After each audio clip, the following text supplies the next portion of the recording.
Alhamdulillah wa bihi nasta'in ala umuri dunya waddin. Salatu wassalamu ala sayyidina wa nabiyina wa habibina wa syafi'i qulubina Abil Qasim al-Mustafa Muhammad wa sallallahu Muhammad wa ala alihi.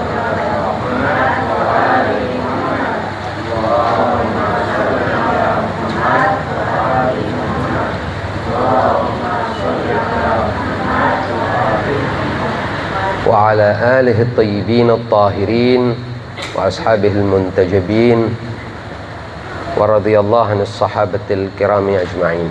أما بعد، السلام عليك يا أبا عبد الله، السلام عليك وعلى الأرواح التي حلت بفنائك، سلام الله تعالى عليكم مني جميعا أبدا ما بقيت وبقي الليل والنهار، ولا جعله الله آخر العهد مني لزيارتكم. إخواني وأخواتي في الله، السلام عليكم ورحمة الله وبركاته.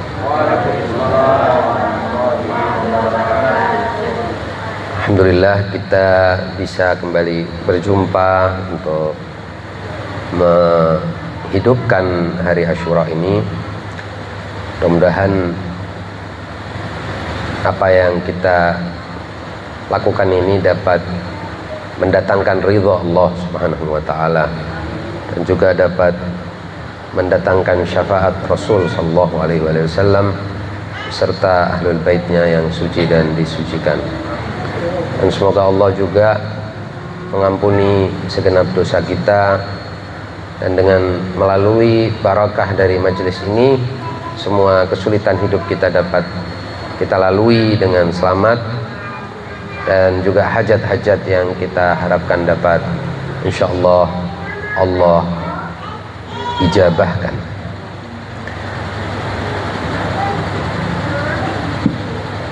Sebagaimana yang kita ketahui, Asyura ini adalah suatu madrasah, adalah satu tempat kita untuk belajar dan melakukan refleksi serta renungan bagaimana seharusnya seorang manusia itu berbuat dan bertindak dalam kehidupan ini, bersikap dalam kehidupan di dunia yang sangat sementara dan singkat.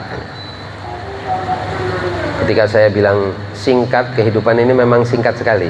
Kalau kita sekarang umurnya sudah di atas 50 tahun, kita menoleh ke belakang rasanya baru kemarin semua yang kita lakukan di masa kecil terlalui, seolah-olah baru beberapa hari.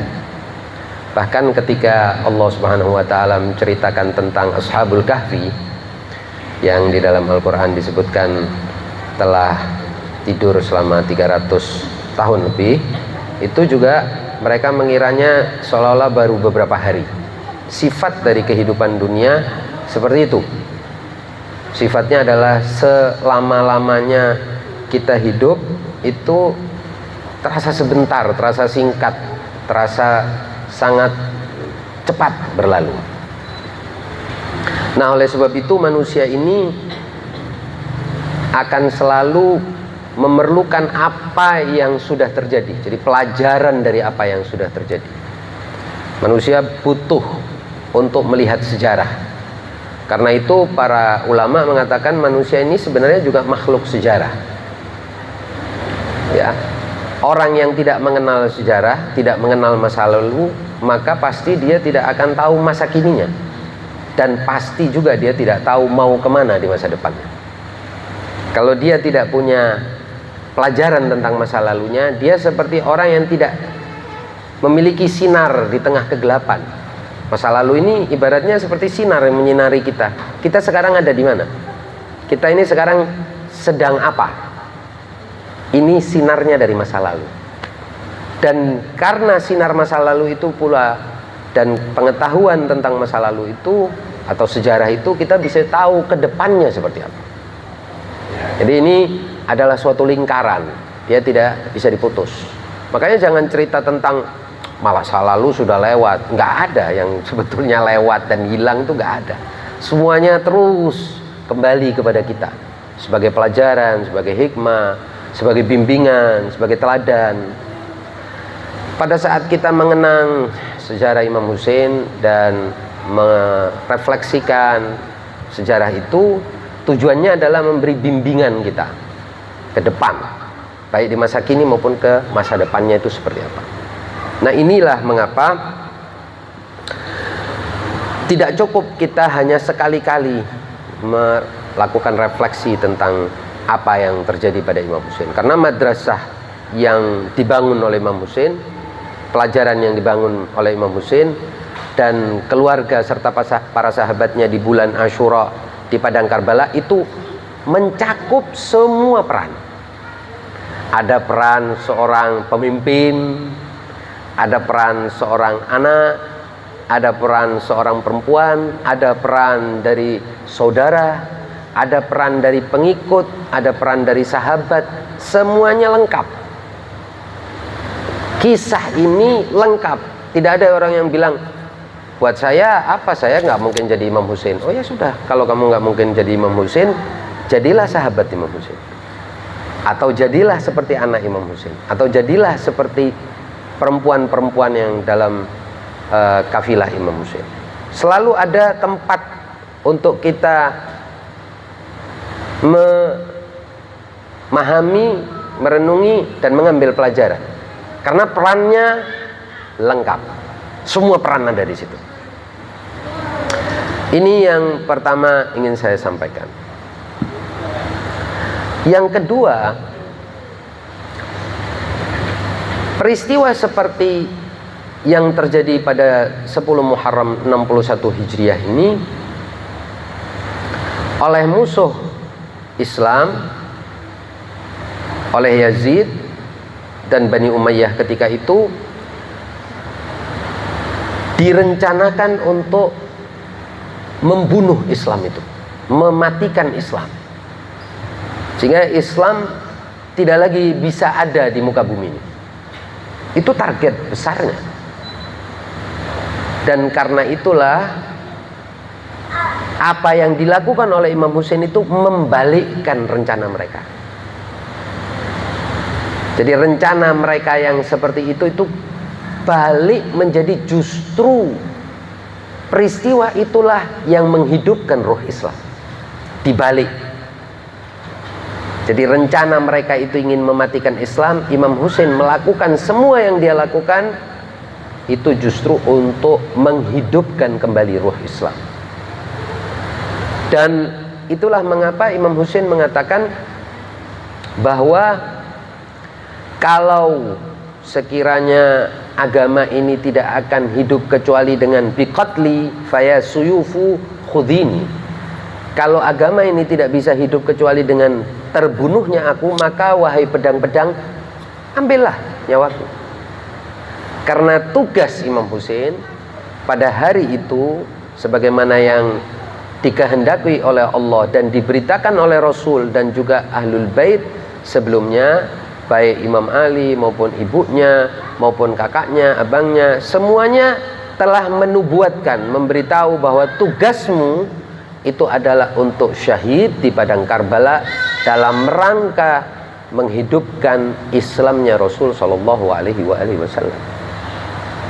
Jadi Imam Husain dengan semangat penuh, dengan keteguhan yang tidak tergoyahkan, dengan kesabaran, menyongsong misi itu tanpa keraguan. Karena tidak ada orang yang mau selain Imam Husain mengerjakan itu, dan juga tidak ada yang bisa. Sekarang bayangkan, kalau misalnya ketika itu di kalangan muslimin fitnahnya yang menyebar luas adalah bahwa oh sebenarnya agama ini tipu-tipu aja. Mohon maaf, ini cerita dari pihak musuh. Rasulullah ini kenabiannya palsu, cuman untuk berkuasa saja. Ini semua urusannya urusan dunia juga, urusan kekuasaan. Mereka itu mau merebut kekuasaan juga, sebagaimana yang mereka hembuskan. Bayangkan kalau tidak dilakukan seperti yang dilakukan Imam Husain, artinya Imam Husain negosiasi, kompromi, atau membawa pasukan besar dan beliau tidak jatuh gugur sebagai syahid, maka anggapan itu akan tersisa di kepala orang. Oh iya ya, seperti kalau kita lihat sekarang ini partai-partai, oh sepertinya ada yang sedang dipersekusi, yang sedang diadili dan lain sebagainya, tapi ujung-ujungnya bebas. Kita tahu bahwa ini semua adalah tipu. Semuanya ini permainan. Strategi Imam Husain tidak boleh seperti itu. Strategi Imam Husain harus sedemikian dramatisnya, drastisnya, mengejutkannya, dan tragisnya sehingga orang semua tahu cucu Rasulullah berkorban untuk agama ini. Berarti bukan main-main, dan bukan berkorban sembarang pengorbanan. Bukan cuman jarinya yang putus atau kakinya yang luka, tapi beliau berkorban dengan seluruh yang paling berharga dari dunia ini yang beliau miliki, yaitu nyawanya sendiri, nyawa kekasihnya, nyawa anaknya, nyawa saudaranya, nyawa sahabat-sahabatnya yang paling setia. Dengan demikian orang tidak bisa menyebarkan fitnah, ini cuman permainan tipu-tipu, pat gulipat, ini permainan elit yang sedang bertarung untuk kekuasaan. Tidak bisa. Peristiwa Asyura hilangkan bahkan kemungkinan atau pikiran bahwa Imam Husain sedang berjuang untuk meraih kekuasaan. Kalau memang Imam Husain berjuang untuk meraih kekuasaan, caranya tidak seperti itu. Tunggu aja dulu, bersembunyi seperti kebanyakan orang, bergerilya aja dulu, cari tempat dulu, cari teman dulu, cari pasukan dulu. Tapi Imam Husain memang targetnya bukan seperti itu. Jadi di tengah-tengah umat yang sudah sekarat, ini ibaratnya ya, umat yang sudah mau mati seperti itu, yang dibutuhkan itu adalah shock, suatu peristiwa yang bisa mengejutkan jantung umat ini sehingga berdenyut kembali. Dan tidak ada yang bisa melakukan itu kecuali satu-satunya anggota Ashabul Kisah yang masih tersisa, Ahlul Kisah yang masih tersisa. Dan harus dengan cara yang seperti itu, supaya tidak terpikir oleh orang bahwa ini semua adalah main-main. Dan dalam menjalankan tugasnya, Imam Husain juga tidak tertipu dengan ajakan-ajakan. Sudahlah, mengalah aja. Buat apa harus tumpah darah? Buat apa harus pergi ke Kufah kalau pada akhirnya juga engkau tahu akan dikhianati? Sudah berhenti, tinggal aja di Madinah. Dan lain semua ajakan, seperti yang tadi saya katakan, dari elit yang bimbang agar tidak terjadi peristiwa Asyura, Imam Husain tolak semua itu. Karena misi Imam Husain ibaratnya misi seperti orang yang lihat ada orang sekarat. Biasanya kita apa? Lakukan apa itu? Kita pompa dia, kita tekan jantungnya, kita lakukan bila perlu pakai alat yang biar dia bangkit lagi. Karena muslimin ketika itu bahkan Islam mengalami nasib sekarat yang sama. Sudah orang semua sudah pada biarkan sudah mati ini semua. Padahal ini belum terlalu lama dari wafat Rasul Shallallahu Alaihi Wasallam. Nah, hasil dari yang dilakukan Imam Husain adalah sampai hari ini Islam tetap sebagaimana yang kita terima dari Rasul Shallallahu Alaihi Wasallam. Hidup lagi, bangkit lagi, nyawanya hidup lagi, ruhnya kembali lagi, badannya segar lagi. Karena memang hanya darah suci yang bisa memberikan kehidupan bagi umat yang sedang sekarat, yang sedang terlena seperti itu. Nah, dalam menceritakan tentang peristiwa Asyura, kita seringkali dihadapkan pada pertanyaan-pertanyaan seperti misalnya, apakah ini kehendak Allah? Dan kalau memang kehendak Allah pasti tidak bisa dielakkan. Ataukah ini memang sesuatu yang ada harapan? Kalau waktu itu umat misalnya menolong Imam Husain, apakah akan terjadi kemenangan? Nah, ini penting untuk kita sadari, untuk kita paham. Karena Sama seperti ini. Kalau seorang dokter sekarang melihat di kaki kita ini ada luka dan kita mengalami diabetes, apa yang harus dokter lakukan? Dari sisi dokter, agar supaya penyakitnya tidak terus berkembang, harus diamputasi. Tapi kalau orang tidak tahu apa sebabnya orang memotong itu, dan bahwa yang memotong atau mengamputasi itu dokter, ini dikira perbuatan yang dolim, kejam. Wah, jahat bener mengamputasi begitu. Betul? Pasti. Kalau misalnya kita lihat, tanpa kita ketahui yang satu adalah pasien dan yang satu lagi dokter sedang menggergaji, kita mungkin akan mencegah, jangan dong, jangan lakukan itu, kasihan.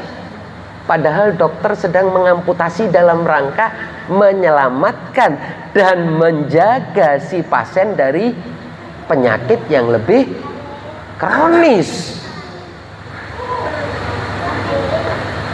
Kita ini semua tidak tahu apa yang ada di dalam ilmu Allah. Semua kita ini nggak tahu.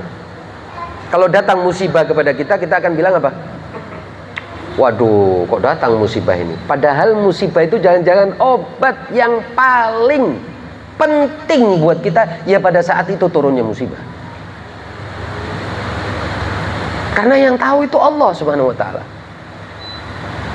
Tapi sebagai makhluk yang lemah dan sedikit ilmu, kita akan bisa ngeluh aja. Aduh, datang lagi musibah. Aduh, datang lagi. Tunggu dulu. Allah yang maha pengasih lagi maha penyayang, Tuhanmu yang menyayangimu sedang mendatangkan obat buat kamu. Tapi kalau kamu lihat obat itu sebagai penyakit, ya kamu yang rugi. Ya, ini pentingnya. Oleh sebab itu Allah Subhanahu wa ta'ala menugaskan Imam Husain melalui lidah dan lisan Rasul untuk mengobati umat ini. Pengorbanan beliau adalah dalam rangka umat ini bisa eksis terus, menemukan energinya. Dan Imam Husain tidak sama sekali ragu-ragu dalam menyongsong itu. Ini operasi sesar yang harus dilakukan. Ini amputasi yang harus dilakukan, nggak ada cara lain. Kenapa? Karena itu tadi Imam Husain sudah sampaikan di awal-awal, mithli la yubayi'u mithla Yazid. Orang seperti aku tidak mungkin berbaiat kepada orang seperti Yazid, nggak mungkin. Dan Imam Husain mengatakan, kalau seperti Yazid memimpin umat ini menjadi khalifah, maka Islam ini selesai. Nah, sekarang pilihannya apa? Harus amputasi, harus suatu gerakan yang dramatis, yang tragis, yang penuh dengan pengorbanan yang kita kalau setiap tahun kita mendengar. Coba bayangin, kalau saya sekarang sudah hampir 50, berarti minimal 40 kali saya mendengarkan peristiwa ini setiap tahun. Tapi setiap tahun juga kita nangis, miris, kok tega begitu. Itu punya poin yang sangat penting, bahwa Allah Subhanahu wa ta'ala punya orang-orang pilihannya, manusia-manusia suci yang akan selalu menjaga agamanya. Dan hanya mereka yang siap, yang lainnya nggak ada yang siap untuk berkorban demi agama Allah. Hanya mereka yang siap. Dan bukan hanya mereka siap, mereka dengan senang hati, bahkan dengan semangat penuh. Bahkan mereka mengajarkan itu dari Rasulullah, diajarkan itu kepada Imam Ali mengajarkan itu kepada Sayyidah Fatimah mengajarkan itu kepada Imam Husain, dan Imam Husain mengajarkan itu kepada anak-anaknya, kepada saudara-saudaranya. Ayo kita song-song hari itu, ayo sama-sama kita song-song hari itu, hari pengorbanan kita untuk agama, hari pengorbanan kita untuk kebenaran, untuk keadilan, untuk nilai-nilai yang diusung oleh Rasul Shallallahu Alaihi Wasallam. Nah, ikhwani wa akhwati, ini poin yang dapat saya sampaikan, dan bahwa pada akhirnya kita tahu dari peristiwa ini Asyura menjadi mata air kecemerlangan agama, sumber yang tidak ada habisnya. Sementara di sisi lain kita lihat para pembunuhnya yang ketika itu di 61 Hijriah merasa menang, tidak ada itu orang mengenang mereka. Tidak ada orang yang menangis untuk mereka. Tidak ada orang yang terang-terangan misalnya bilang saya mencintai Yazid, naudzubillah min dzalik. Ada. Saya seumur hidup nggak pernah menyaksikan orang seperti itu. Kalaupun ada, tidak bisa dibandingkan dengan bagaimana manusia menyambut hari Asyura. Karena manusia pada akhirnya adalah makhluk yang di dalam dirinya ada hati, ada fitrah. Kalau dihadapkan pada Imam Husain di satu sisi dengan tenang dan Yazid di sisi lain, fitrah manusia akan bilang aku memilih yang sebelah ini. Pasti itu. Dan terbukti. Ini kembali kepada apa yang saya katakan. Sejarah menunjukkan sekalipun Imam Husain mengalami apa yang dia alami, begitu juga dengan keluarganya mengalami apa yang dialami, dan sahabatnya mengalami apa yang dialami, setelah 1383 tahun kemudian hari ini yang kita kenang jauh dari pusat peristiwa itu. Jadi kalau dari Indonesia ke Karbala kan kurang lebih berapa? 10.000 kilometer. Kita di sini dari Karbala ke Samarinda kita mengenang Al-Husain itu. Ini menunjukkan bahwa sejarah akan berpihak kepada mereka yang mau berkorban dan berpihak kepada gerakan suci Imam. Nah, ada angin sedikit ya. Rupanya tadi di sini saya kehabisan. Oh, belum kena belum? Hah? Sedot betul.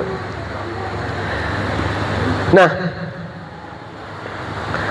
saya tentunya tidak bisa terlalu panjang lagi bicara karena juga tadi sudah cukup lama bicara, dan saya hanya ingin mengakhiri dengan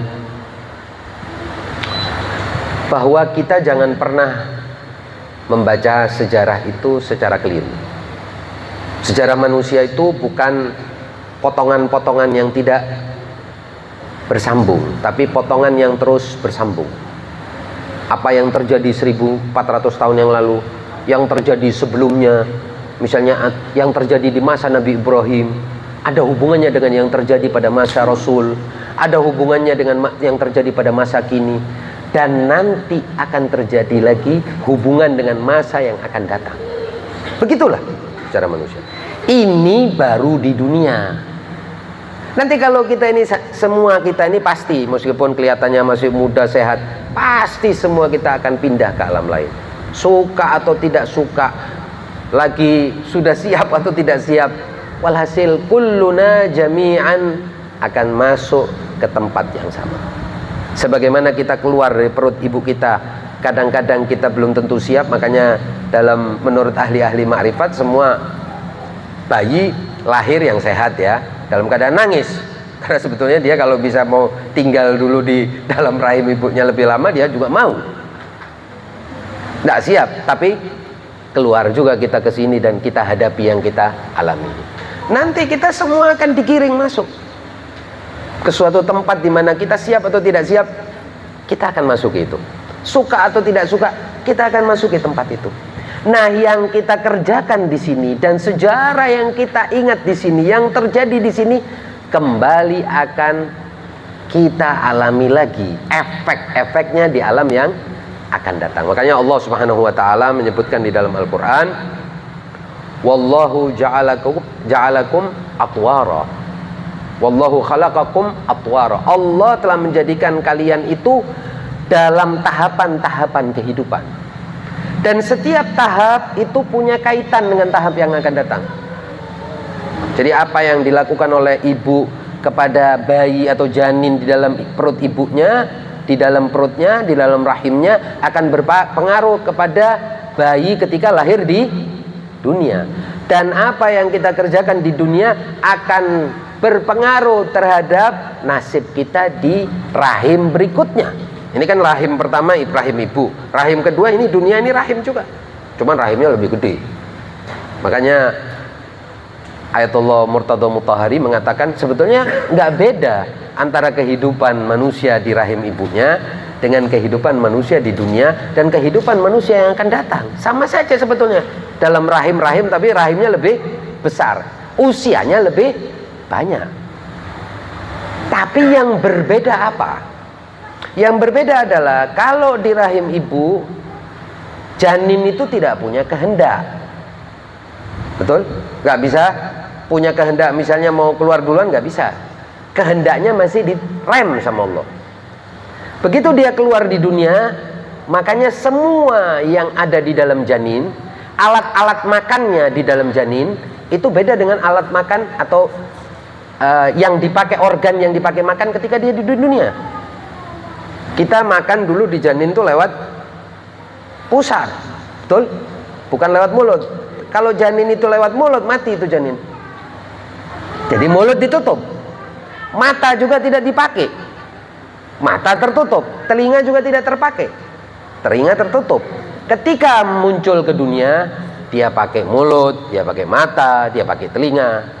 Nanti masuk ke alam kubur karena sudah tidak ada aktivitas dan kehendak, ditutup semua lagi, sehingga kita tinggal merasakan akibat-akibat dari yang kita jalankan dan kerjakan di dunia. Demikianlah ikhwani wa akhwati, kenangan kita tentang Imam Hussein, duka kita tentang Imam Hussein, ini nanti akan kita bawa terus di dunia, kita bawa nanti setelah di dunia juga akan kita bawa. Semoga Allah menjadikan majelis-majelis seperti ini majelis-majelis yang akan menerangi kuburan-kuburan kita, yang akan menjadikan kita setelah kita mati itu dapat bernapas lega, minimal ridho kita sudah melakukan sesuatu sekecil apapun untuk mengenang Sayyidus Syuhada, manusia suci yang berkorban untuk agama Allah ini. Dan tidak ada harapan kecuali bahwa kita kelak bisa diberi syafaat, khususnya ketika kita tidak punya teman lagi, gak ada teman yang bisa kita telepon. Kalau sudah di alam barzah, gak ada istilah telepon, mas bisa tolongin begini, gak ada. Yang bisa menolong adalah manusia-manusia suci seperti Al-Imamul Hussein dalam bentuk syafaat. Dan syafaat di dalam bahasa Arab itu artinya apa? Menggandakan kekurangan kita. Syafaat artinya menggandakan. Misalnya kita punya 10, tapi untuk masuk ke alam lain dengan selamat kita butuh 30. Siapa yang mau kasih 20? Siapa? Orang lain semua berebut, bila perlu 10 kita mau diambil. Karena pada saat itu katanya Allah di dalam Al-Quran, manusia itu kalau boleh sedekahkan seluruh dunia dan seisinya dalam rangka dia bisa selamat, dia mau lakukan, tapi gak bisa lagi. Nah pada saat itulah manusia-manusia suci memberi syafaat, menggenapkan. Kurang berapa? Oh ini kurang 20. Ya udah dari saya nih 20, masuk. Oh ini kurang 5. Nah ini dari saya 5. Penggenapan ini yang kita minta dari para manusia suci. Begitulah ahibbai, ikhwani wa akhwati, semoga ceramah singkat ini bisa pertama-tama bermanfaat bagi saya Al-Fakir, dan juga bisa menumbuhkan kembali kecintaan kita kepada Sayyidus Syuhada Abi Abdillah Al-Husain, sehingga kita layak mendapatkan syafaat beliau. A'zamallahu ujurana wa ujurakum bi musabikum bi Abi Abdillah Al-Husain. Assalamu ala Al-Husain wa ala Ali ibn Al-Husain wa ala أولاد الحسين وعلى أصحاب الحسين الذين بذلوا مهجهم دون الحسين عليه السلام. والسلام عليكم ورحمة الله وبركاته.